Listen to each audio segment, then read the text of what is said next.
Wanda, de heroína à deusa da morte, e se a heroína mais poderosa dos Vingadores deixasse de lutar pelo bem, e se Wanda Maximoff, a feiticeira escarlate, cansasse de perder e decidisse assumir o controle absoluto da vida e da morte, hoje você vai conhecer a sombria história de uma Wanda corrompida, menos uma divindade caótica que abandonou o amor, a dor e os limites da humanidade. Ela não é mais uma vingadora, ela é a deusa da morte. Capítulo 1 menos a última perda depois da tragédia de Multiverso da Loucura. Wanda desapareceu. Muitos acreditaram que ela havia se sacrificado, mas a verdade era outra. Isolada nas ruínas do Monte Wundagore, Wanda estava viva e desesperada. A destruição da Darkhold foi apenas física. A corrupção já havia se enraizado em sua alma. Dia após dia ela revivia os gritos de seus filhos. Tommy e Billy, cada vez que abria os olhos, sentia um vazio maior.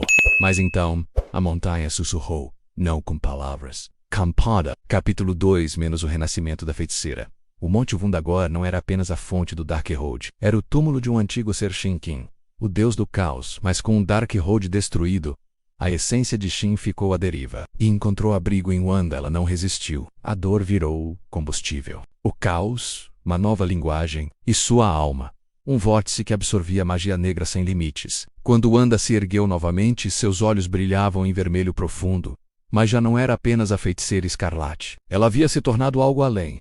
Uma entidade mística renascida menos e faminta. Capítulo 3 menos os primeiros sacrifícios. Ela voltou ao mundo mortal sem avisos. Em Kamar-Taj, os feiticeiros começaram a morrer silenciosamente, como se suas almas fossem sugadas em pesadelos eternos. Em Nova York, a Sanctum Sanctorum tremeu. Wong convocou antigos rituais de proteção, mas foi em vão. Wanda não atacava com magia. Ela reclamava o que considerava seu, o domínio sobre a morte mágica.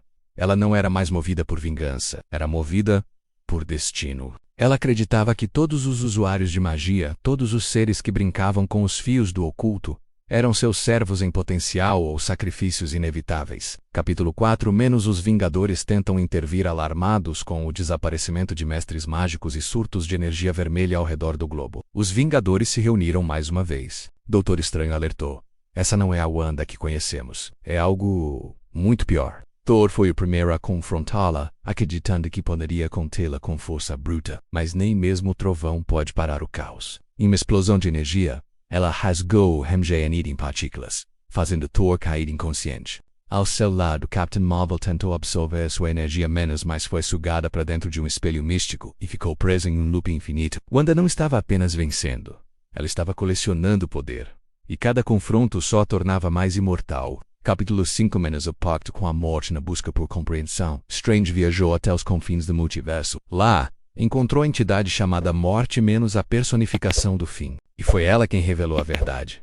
Wanda não havia apenas absorvido o caos. Ela havia despertado um aspecto da própria morte. Não era uma mutante. Não era uma feiticeira. Ela agora era uma candidata ao trono da morte, escolhida pelo próprio destino para substituir a entidade original, que estava enfraquecida após milênios de existência. O equilíbrio universal estava prestes a ruir. Capítulo 6 menos o julgamento dos Eternos. Preocupados com o colapso cósmico, os Eternos emergiram de seu exílio. Ajak, Ikaris, Sersi e até Arishem tentaram intervir. Eles exigiram que Wanda fosse julgada não como humana, mas como força primordial. Wanda, rindo diante da arrogância dos Eternos, enfrentou Arishem e o destruiu, não com força, mas com palavras. Ela reescreveu a realidade, fazendo o Celestial se esquecer de sua existência, e então desmoronar, como uma ideia esquecida.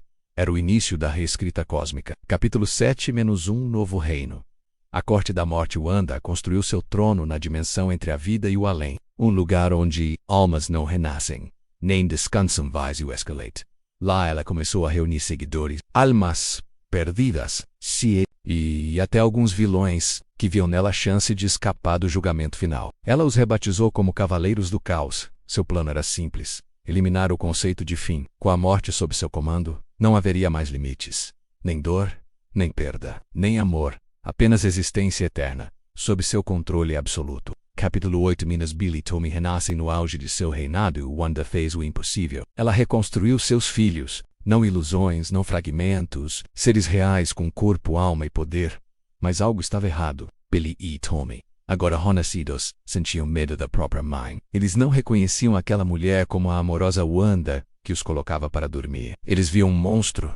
E isso foi a única coisa que feriu Wanda. Capítulo 9 menos a Guerra da Alma. Billy, herdando o dom da magia, fugiu com Tommy e procurou Strange. Juntos, eles convocaram heróis esquecidos, espíritos antigos e até mesmo o fantasma cósmico, uma versão de Frank Castle que havia se tornado o arauto da vingança interdimensional. O confronto final aconteceu nas margens do vazio escarlate. Billy implorou à mãe: "Você não precisa controlar a morte para não sentir dor. A dor é parte do que nos torna humanos." Wanda hesitou. Mas a essência de She falou por ela. "Você é Deus, a humanidade é fraqueza", e a batalha começou. Capítulo 10 menos a queda de uma deusa. Foi Billy quem desferiu o golpe final. Usando um feitiço de auto-sacrifício, ele selou a alma de Wanda dentro do vazio escarlate. Junto com o próprio Sheen em lágrimas, Tommy segurou o corpo da mãe, que não respirava mais. Mas por fim o mundo estava livre. Os Vingadores caídos foram lembrados. O equilíbrio foi restaurado. E a morte silenciosamente agradeceu. Epílogo. O eco do caos. Anos se passaram. Billy se tornou o novo guardião da realidade. Tommy, em Viajante do Multiverso, jurou nunca permitir que o poder de sua mãe caísse nas mãos erradas novamente. Mas nas noites silenciosas, em ruínas esquecidas por todos, as brumas vermelhas às vezes dançam e sussurram um nome: Wanda. Pois deuses nunca morrem de verdade. Eles apenas dormem, esperando o momento certo para recomeçar.